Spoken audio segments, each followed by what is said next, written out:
1987 में 1987 में Motilal Oswal financial services limited को एक सब ब्रोकिंग यूनिट के तौर पर स्थापित किया गया था। आज ये group private wealth, retail broking and distribution, institutional broking, asset management, investment banking, private equity, commodity broking, currency broking and home finance जैसी फाइनेंशियल सर्विसेज प्रदान कर रही कंपनियों का एक बहुत बड़ा ग्रुप हो गया है। इनमें मोतीलाल ओसवाल एएमसी इन्वेस्टर्स के लिए कई तरह के म्यूचुअल फंड प्रोडक्ट्स उपलब्ध कराती है, जैसे ELSS tax saver fund, small cap funds, large cap funds और मिड कैप फंड्स। इस वीडियो में हम आपको Motilal Oswal mid cap fund से जुड़ी सारी जानकारी देंगे, जो अपनी कैटेगरी की टॉप रैंक्ड स्कीम है। इस स्कीम ने पिछले एक साल में अपने निवेशकों को 50% से भी अधिक का रिटर्न दिया है। क्या इस गिरावट के दौर में इस कैटेगरी की स्कीम में इन्वेस्टमेंट्स करना सही होगा?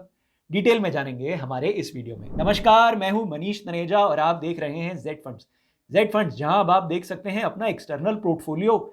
जी हां, कहीं से भी कभी भी की हो आपने म्यूचुअल फंड इन्वेस्टमेंट्स, इन सारी इन्वेस्टमेंट्स को आप देख सकते हैं जेड फंड्स ऐप पे। तो आज ही जेड फंड्स ऐप डाउनलोड करें, बात करें अपने जेड फंड एक्सपर्ट से और जानें जेड फंड्स के एक्सटर्नल पोर्टफोलियो फीचर के बारे में।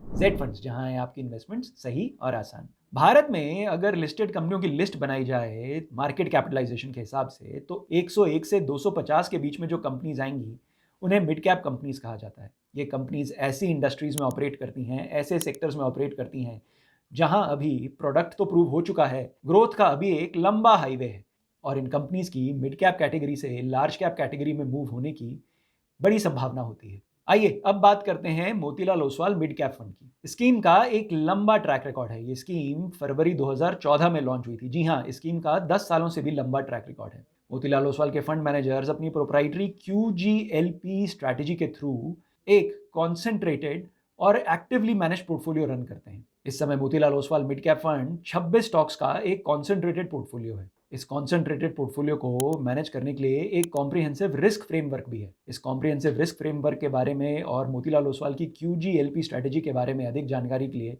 इस फंड हाउस पे बनाए गए हमारे दूसरे वीडियोस को जरूर देखें। आइए बात करते हैं अब इस फंड के रिटर्न्स की। पिछले एक साल में Motilal Oswal mid cap fund ने अपने इन्वेस्टर्स को 57.88% का रिटर्न दिया है और पिछले 3 सालों में 33.52% का सालाना रिटर्न दिया है। इस म्यूचुअल फंड स्कीम का benchmark Nifty mid cap 150 total return index. इस इंडेक्स ने पिछले एक साल में 44% का रिटर्न दिया है, वहीं पिछले 3 सालों में 23% का सालाना रिटर्न दिया है। यानी Motilal Oswal mid cap fund ने अपने बेंचमार्क को आउट परफॉर्म किया है। Motilal Oswal mid cap fund एक वेरी हाई रिस्क कैटेगरी की म्यूचुअल फंड। जी हाँ, ये एक प्योर इक्विटी फंड है जिसमें मिड कैप स्टॉक्स में इन्वेस्ट किया गया है। Mid cap mutual fund schemes में तभी इन्वेस्ट करें अगर आपका इन्वेस्टमेंट होराइजन 4-5 साल या उससे अधिक है।